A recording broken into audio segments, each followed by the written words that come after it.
afternoon. Today we are going to see an important experiment which is a cam and follower apparatus.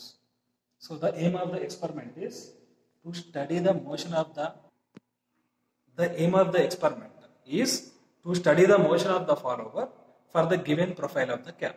So in this cam and follower setup, we are going to study how the follower motion would be for one particular profile of the cam we are going to study. So cam and follower constitute a higher pair because it has a point or a line contact. So cam and follower is already studied by you people as part of kinematics of machine subject 4th unit. So we have different types of cams and we have different types of followers. So the different types of cams that we have are radial cam. So in radial cam, the axis of cam is perpendicular to the follower motion. So that means the follower reciprocates in a direction perpendicular to the axis of the cam. Similarly, we have different types of followers like knife edge follower is there, a roller follower is there, and flat faced follower is there, mushroom follower is there. So we have different types of follower and we have different types of cam. First of all, we will study what is a cam. So cam is a rotating machine element which gives desired reciprocating or oscillating motion to the follower. So a cam gives a reciprocating motion or a oscillating motion to the follower. So the cam and follower application is widely used in different valve operating mechanisms. In an internal combustion engines, you have a valve operation. So for valve operating, for inlet valve and exhaust valve, for operating the inward valve and exhaust valve, we need this particular cam and follower setup is required. So in this experiment, we are going to study what is the motion of the follower for one particular profile of the cam we are going to study. So at the end, we are going to find out what is the jump speed. So jump speed concept I will let you know. So before we proceed with this, so the main aim of this apparatus, the main aim of this particular setup is to study the motion of the follower for the given profile of the cam. So let me repeat once again, a cam is a rotating machine element which gives desired reciprocating or oscillating motion to the follower. So we have different types of followers are there and we have different types of cams are there. So this is the setup that we are going to make use of for this apparatus. Let us consider this is a cam. So this cam is a radial cam. So cam is kept over a cam shaft. This is a cam shaft.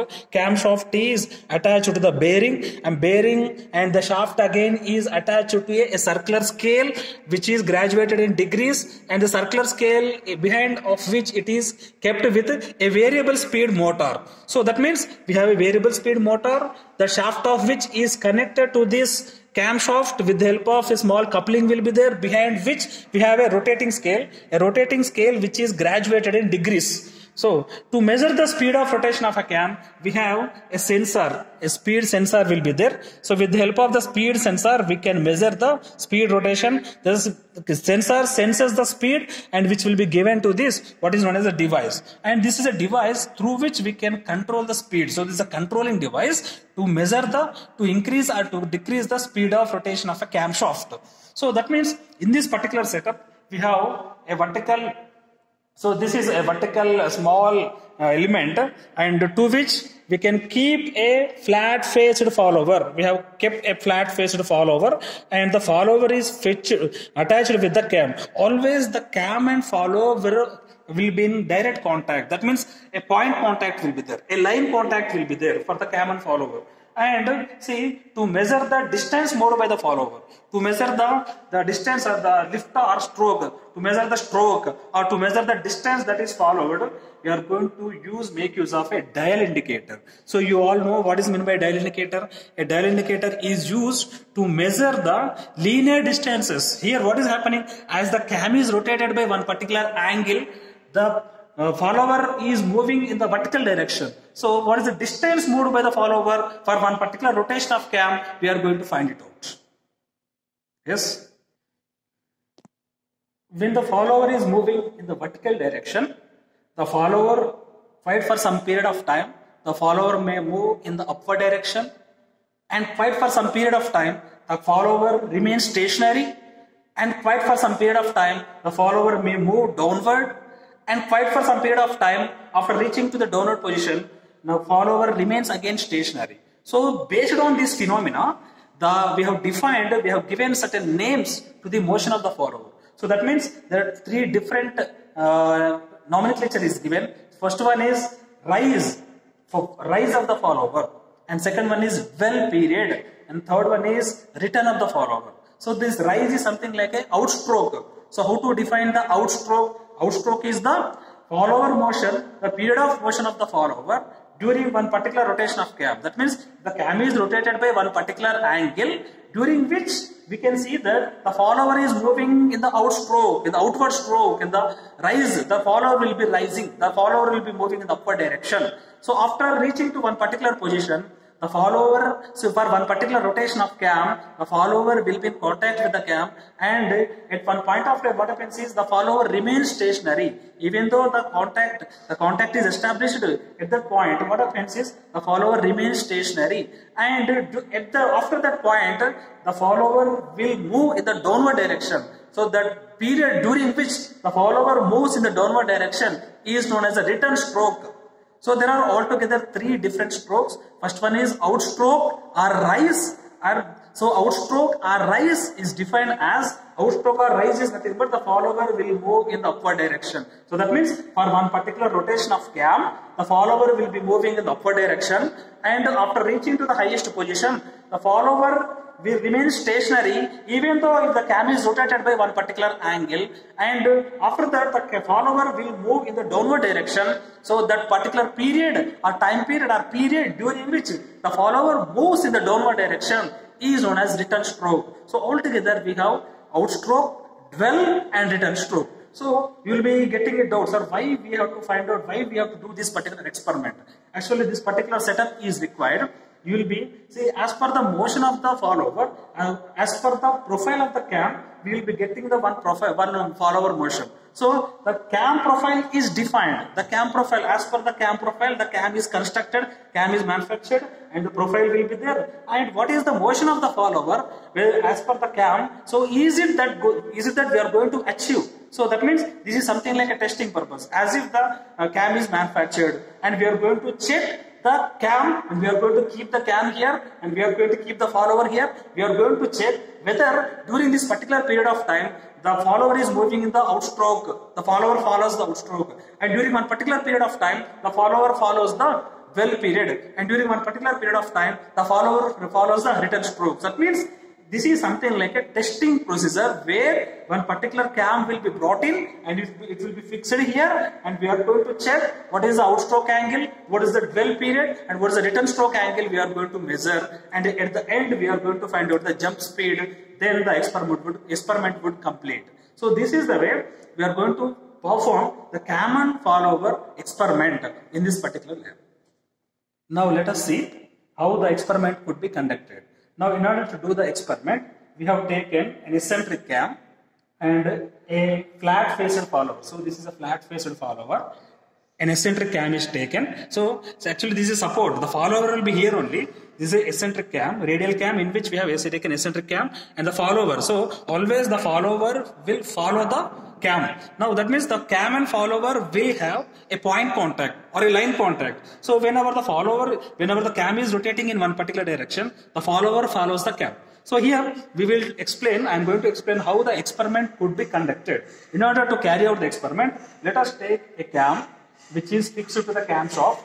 Now, and this is something like a push rod, over which we are going to keep something like a flat surface. So over which we are going to keep the dial indicator. So the purpose of this dial indicator is to measure the linear distances. So in order to test the dial indicator to the 0 level, so this is the procedure that we have to follow. So the dial indicator that we have taken here is a least count has 1 by 100. That means 0.01. The least count. That means if the if the dial if it is rotated by one complete rotation, as if the follower has moved 1 meter 1 mm distance. So that means the least count of this is dial indicator is graduated in something like 100 divisions. Each and every division is 0.01. In such a way, the least count is 0.01, and if it is rotated by one complete rotation, the linear distance, the vertical distance moved by this follower is 1 mm. So this is what the experimental setup. So here what is that we have to do? We need to set this follower to 0. We need to set the follower to 0 degrees. Set the follower. So we have a round circular scale over which the degrees are graduated in degrees. Now we have a follower, we have a cam, and we have follower, and now it is showing the 0 degrees. It is set with 0 degrees. Now what is that we have to do? The experimental procedure is, now the experiment is ready for conducting the experiment, wherein we have a cam, we have a follower, and we have push rod over which a circular plate is kept. So as the follower is moving in the upward direction, so the circular plate over which the dial indicator is kept, so the dial gauge reading gives the linear distance, the linear displacement that the follower is moving. Now see, it has to be set to 0. Again, it has to be set to 0. 1 second. Now this is the way we do to experiment we can do. Now once it is set to 0, we can make it tight. Now it is 0. Now it is 0. Dial indicator is set to 0, and the circular scale reading can be set to 0. Now what is the procedure to do the experiment? I will explain you. So for every 30 degrees rotation of cam, we are going to measure the displacement of the follower. So what is that we are going to do here? For first 30 degrees of rotation, what is the follower displacement? For the next 30 degrees of rotation, what is the follower displacement?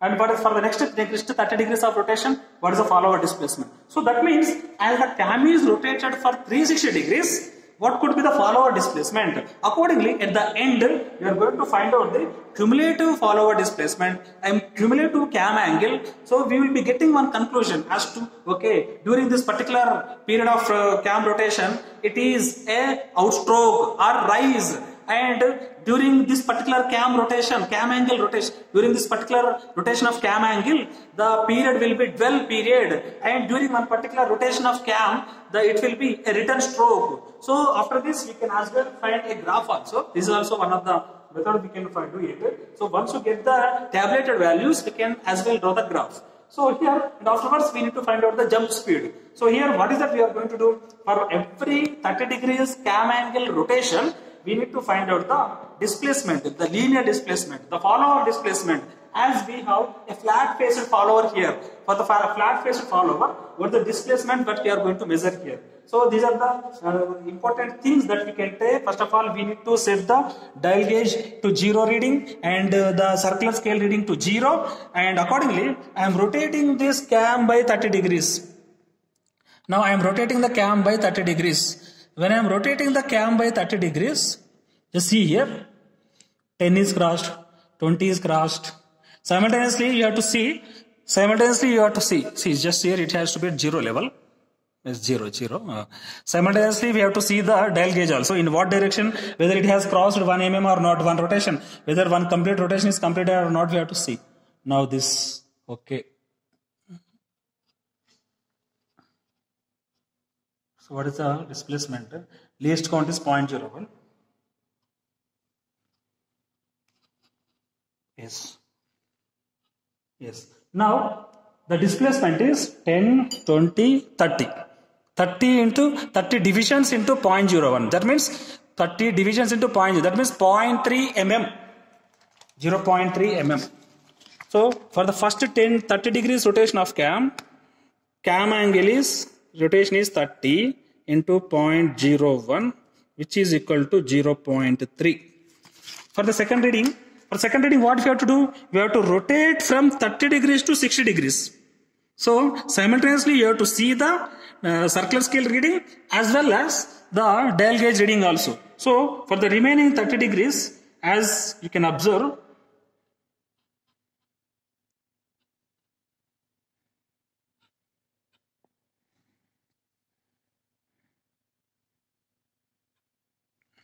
for second reading, it will be like this. How much? it will be 32, 30, 40, 20, 24. 24 divisions into 0.01. So that means 0.24. So that means during 0 to 30 degrees, the displacement of the follower is 0.3 mm, and during 30 to 60 degrees, it will be 0.24 mm. Simultaneously, we can do the experiment for 60 degrees to 90 degrees.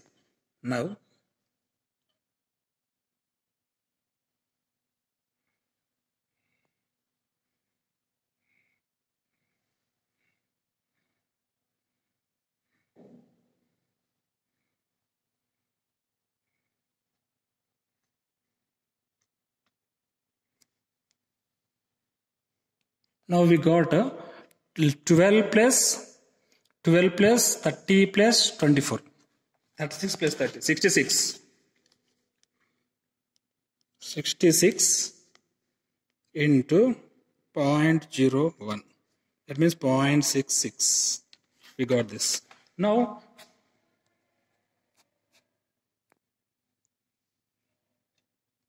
we have reached to 90 degrees, right? Yes. Now, for 90 to 120 degrees, we have to see. Now it is here. From 90 to 120, we are measuring. It is moving in the forward direction. Earlier, it was at reading was at 12. Now, I need to check. Now, the circular scale reading is at 100. Circular scale reading is at 12. Now, circular scale reading is again, one rotation is over. Now, one rotation is over now. For one rotation means 1 mm is completed. Now, circular scale reading is at 100. Circular scale reading is at 100 only.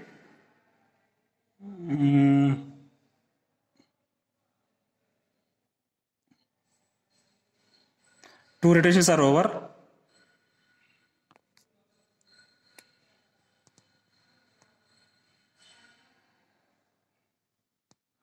Yes. Yes. After three rotations, and from 12 to 80. That means 12 to 60, 70, 10 to 58. 358 divisions it has crossed. So 358 into 0.01.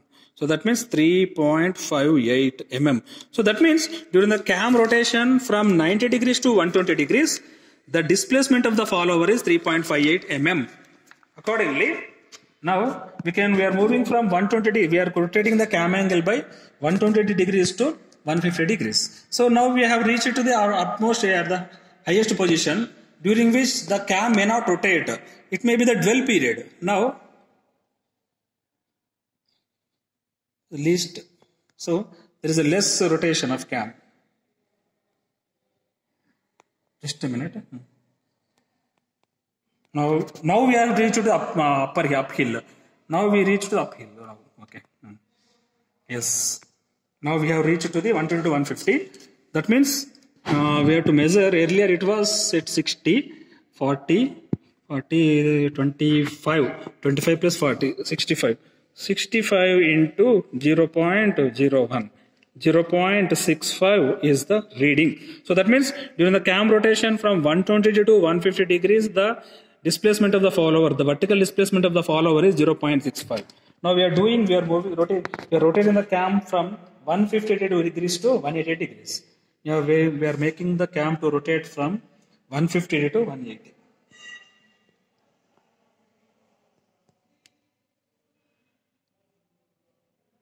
Yes. So that means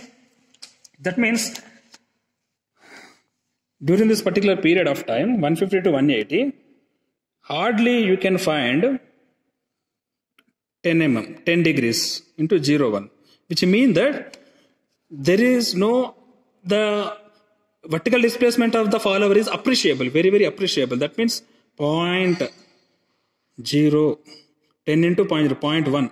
So that means 0.1 mm, which is very, very appreciable, which means that we are at the dwell period. Similarly, for next 180 to 210 degrees.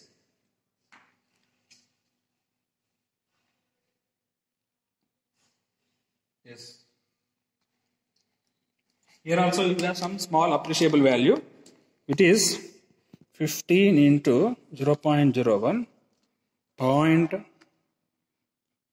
15 into 0.15 mm. Similarly, from 210 to 240, we are moving the cam from 210 to 240. Yes. Earlier, see, we can keep the cam at 210. We can keep the cam at 210 degrees, and we are making it to rotate in the clockwise direction. The dial will be in the anti-clockwise direction. And see, we can take it from the 90, 10, 20, 30, 40, 40, 50, 80. Okay. For 80. 80 into 0.01. 0.8 mm. Now similarly, from 240 to 270, yes, I am moving rapid.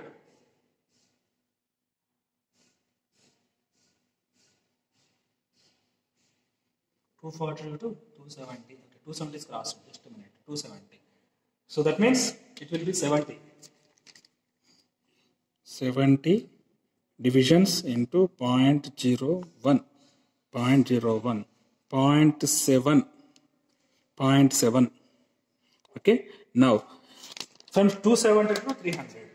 From 270 to 300. Now, there is a 270.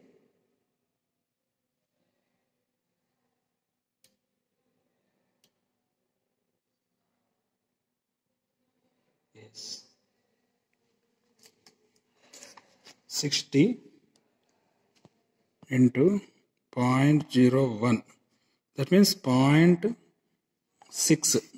Similarly, 300 to 360. 300.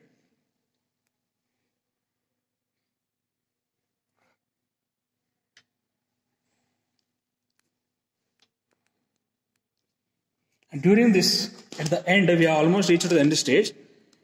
It is 50 into 0.01, which is 0.15. Okay. Similarly, for last reading is 330 to 360. 330 to 360. Now, there is no appreciable deformity, there is no appreciable displacement. So, which means that again we have reached the dwell period. So, 20 to 0.01, 0.2. So, this is the way the experiment could be conducted. Okay. Now that we can see the jump speed phenomena. So, what is the jump speed? So, always we can observe that the cam will be in contact with the follower. Always the cam will have a direct contact with the follower. In such a way, it is called as a point contact or a line contact. So, during the motion of the follower with the cam, when the cam and follower they are attached, when the camshaft is rotated, at one particular speed, what happens is you will be